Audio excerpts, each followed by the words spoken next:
Hello everybody, I'm Roadblock and this is a Raid Shadow Legends video. We are back on the free-to-play challenge account, of course, and we are going to pull some shards in this video. Now, I want to talk a little bit about strategy. I want to discuss, I had a few questions before the video and I wanted to address those because they may not be the only person that has those questions. There may be a lot of people that have this question. So why am I not going for a fusion? And is pulling shards today preventing me from going for a fusion? I would say yes, but I would say that I prevented myself from going for a fusion when I pulled shards on the very second or third day of this competition. I feel like I am in too deep at the moment to be able to recover and actually be able to complete an event. The reason that I say that is because Raid has now made it mandatory for those of you that haven't been playing as long. You used to be able to skip one or the other, a summon rush or a champion chase. I used to skip summon rushes because I never liked pulling out of 2Xs, but now you have to do both of them, which means saving shards. Well, what have I not done on this account? I haven't saved any freaking shards. And we talked about this a little bit, right? This account is a competition, and I am being competitive. I'd like to look at that a little bit in today's video as well. But I also kind of get to have fun here. I get to do a little bit of what I want because there's no real downside. I'm not ruining what will be like a 2-3 year account by using resources in a bad way. For example, yesterday we used that Gizmac soul and we turned that into, what was it, 4 or 5 eternal, it may have been 4 eternal soul stones, maybe 3, I don't know, 3, 4, or 5, I don't even remember anymore. But we took that one soul and we turned it into multiple eternal soul stones, and that is not something I would ever do or recommend doing on a regular account. This account ends essentially in 3 months. I am in no way gonna make plans that will affect me in the future. Now, do I need legendary power early? Yes. Could I do a fusion if I saved my shards? Yes, I could have. I am very confident I could have participated in it. I honestly feel like I could have done the Mad Hatter fusion because we gained shards at such a fast pace. The problem was that the tournament, we were locked out of the tournament, the first 3 tournament events, I think it was, or first 2. And so we couldn't finish it, which was the downside. But you saw I actually got 2 of the voids from that fusion. So, it was definitely like you can do fusions early on. And as much as I want to prove that, I feel like I've proven that before in other past videos. So what I want to do here is try to get power earlier. My concern was if I waited until the next fusion after Mad Hatter, which would be in February, that's a month into the competition, and it could be a really good champion, but it also could be a stinker. Now, and that's where I get concerned, right? Not every fusion is Armand's and Korra.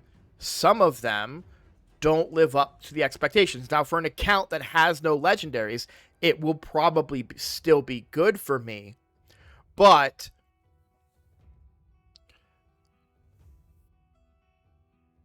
pulling shards is more fun, and I get to live out my raid fantasies on this essentially because I could just pull shards whenever I want, and I don't have to save, and I don't have to do that, you know. So I'm living, what is it, vicariously through this. Basically, I'm just gonna enjoy myself on the account. So I sorry to disappoint that I won't be able going for any fusions, but I am gonna pull shards, and if anything, you can learn from my mistakes just as easily as you can learn from my successes. So, but I think pulling shards is more fun.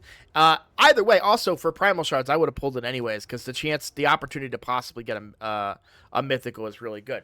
Now, the Void shards I'm considering saving because not this weekend, but the weekend after, I believe it should be a Void 2X coming up. And that's going to be extremely good because there are so many good Void epics.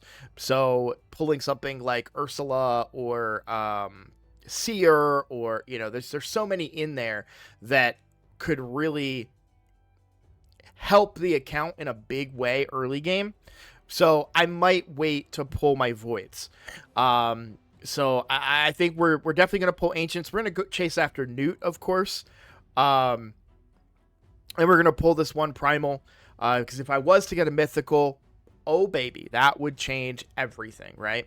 And the reality is that especially with primals, we're talking about 2X's and waiting for 2X's. We are going to be so far away from a primal 2X. Yes, there are the primal 2X's for increased legendary and epic chances, which is probably when we should pull them. But there's no science to when they do those, right? We know that every other weekend there's a 2X of some kind, right? We've experienced that before. So we just finished the 2X on Ancients, I think it was. And then we're going to go into nothing this weekend, and then the weekend after will be 2X's for Voids, right? And then after that, nothing, and then 2X for Sacreds. That has been a pattern that is established. I am unfamiliar with, there may be one, but I am unfamiliar with a pattern relating to the primal shards and the 2X's for the legendary and the epics. I don't believe I will get a mythical 2X until far after this event is over, to be clear. Possibly a Valentine's Day event, but I doubt it. I highly, highly doubt it. I think they're going to do the Valentine's event will probably be around whatever the fusion and corresponding champ, because usually Valentine's Day fusions are a partnership. Siphi Rhodos, I think, Cupidus Venus, that Ancora Narcissus, I think, were a Valentine's Day fusion, so that kind of stuff. Okay. We talked enough about that. I do really, really quickly want to give you guys some interesting updates about what's going on. As you can see, I used all of that energy. Not all the gems, but in the last episode, we turned those souls into a ton of energy and resources. I did also pull one more Lunar Deck of Fate and did not hit any of the epic cards, but we're still gonna try. I did make some big boosts in points that I wanted to talk about. So for dungeons, I did Phantom Shoguns. I actually was able to go all the way up to stage 9. And I stopped there because that got me all of the points that I needed. Not all of the points that I needed, I should say, but that got me into first place on the Shogun Grove. Let me refresh these stats. Sorry, they're refreshing right now. Let me refresh it manually. So I can show you. Of course, there we go. Okay. So I went ahead and did that because it put me in first place for the Phantom Shogun Grove. I've been analyzing these a lot, right? And I've been seeing players who I believe I'm similar in player power to, yet I am still far behind them in their progression. So we did a couple of things. So Nightmare Campaign, I caught up drastically in Nightmare Campaign. We went up to 151 stars in Nightmare. That's a significant number of points. For my Demon Lord score is no longer on here, but I did have a pretty good Brutal Demon Lord score that was on there at one point. We also went ahead and did Shogun Grove, and we ranked that up to 9. I did a little bit of Iron Twins because I've been noticing that a lot of people are doing Iron Twins, and I have not been. Sand Devil I didn't bother to push, but we could push that a little bit. We'll probably wait until the next Sand Devil tournament to do that. But yeah, I was really looking at a lot of the progression, and you can see like I'm up on Minotaur, but I'm one of the faster teams now at Minotaur too. And if we go to the overall score and go to the leaderboards, so I'm sitting right here at 11th place now. Let me see, at 2203. points if my eyes line up correctly. I'm pretty happy with that. Considering we did not pull any legendaries, I am staying very competitive relative to everybody else. Now, I do have the luxury of staying at home all day. So, there is that advantage. I don't want to say that I'm necessarily working that much. I'm not saying that I'm better or working any harder than anybody else. I just have more time to be able to focus on these things. Um, so, I really wanted to give you guys an update regarding kind of where I'm at in the competition, and I'm very, very, very happy with my progress. Now, my clan is also making a push. The discussion was put out in the chat. I don't know how many people have decided to agree to it yet, but somebody else did mention, like, hey, could we kill Brutal, please? So I don't know how soon that will happen, but that has been mentioned, and I'm on board with that plan. Missions, we are still stuck because we have to do the Ascension. That will happen today. So, Dungeons opens on Wednesday. This has 6 hours left. When this is over, this will open, and all of my energy will go into the Magic Keep so that I can get a 3rd champion to level 6 of Ascension. I think I'm in a good spot for the affinity bonuses. So this one is ready to go up to 4, which we can go ahead and do. And then I do need to get another 70 some of the gold tokens. This one we can take up to 3. We would not want to use the gold ones. We would want to use the silver ones. Oh, no, I would be able to use, to go up to 4, I can use silver. So I need only a few more of the gold, or more silver will reduce this number of gold that I need, theoretically, right? So a few more arena wins, and we will have our affinity bonuses to level 4, mission completed, right? When we should breeze along, masteries are already ready to do. I just haven't picked them yet. And then we'll go into Fire Knight stage 10. I think we can do that with our current levels. 4 champions to level 60. We're already on our way there. I think we're going to breeze through this. So other stuff that I have been doing is leveling up. Oh, they're not even in there right now. Leveling up the food for the Relic Keeper Fusion, because I want to be ahead of things, right? So you can see, like, he's ready to be 4-starred. I just got him. I farmed him yesterday. He is 4-star. She is ready to be 4-star. So that is going to be, as soon as we get that Ascension done, then we're just grinding those guys up to 4-star Ascended as well. Now, we need to make sure that we are ahead of the game here, because he is Spirit. Let's look at it this way, actually. This will be easier. He is Spirit. We have 4 Spirit and Magic. So again, we have a Magic champion that we need to get to 4 stars. He's rare, but we need to make sure we farm enough extra rare potions, or extra Magic potions, to make sure that we can 4-star ascend him when the time comes. So a lot of my energy today, when I'm actively playing, is going to be used getting levels for Executioner, so I can find out exactly how many potions I need to not only fully ascend to Gore to complete that mission, but to also fully ascend a 4-star Magic champion.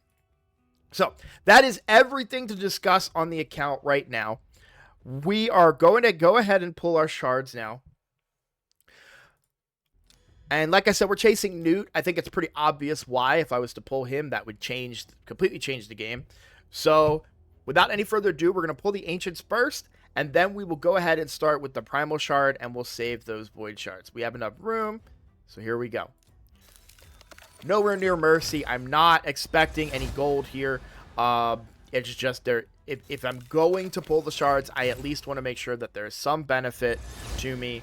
In this particular case, there is a chance at Newt, of course. So I figured, why not? But we're really just looking to get that power early. So far, not great. Probably going to be another rare here. Oh, an epic. Okay. Amelga. Okay. Uh, Great. I like Melga quite a bit. Very, very good for Faction Wars. I'm not upset at this at all. Um, it's not a champion that we need. We have a lot of shielding in our current composition. We also have a full team reviver on our roster, but she can come in pretty handy in certain areas of the game. You know, she was an option in that Prism Shard summon the other day, so, you know, she's slightly lower on my list because we already had her role filled, but for Faction Wars, she is going to be really, really good. So for here, we're really hoping for, you know, our chances here are pretty low. 16% chance for an epic, but, you know, I like pulling shards. Here we go. All right. And it's the one that I just spent all day farming yesterday. Man, see, this is where it's like, I'm so upset that it makes me want to try and to pull the Void Shards. You know what? I'm going to do it just for you guys. Let's have some fun. Let's see. Maybe we get something. Maybe we don't. Who knows? I mean, there is also the chance that we get a Cold Heart. Selenia Nightcloak is not bad, by the way. I don't, unfortunately, feel like it's far too late for her to be useful in Clan Boss, but I do like her quite a bit. So, and a Fellhound. Okay. At the very least, we got pretty decent Clan v Clan points for that, so helping the clan out a little bit. Okay, well, with that, that is going to go ahead and be a video.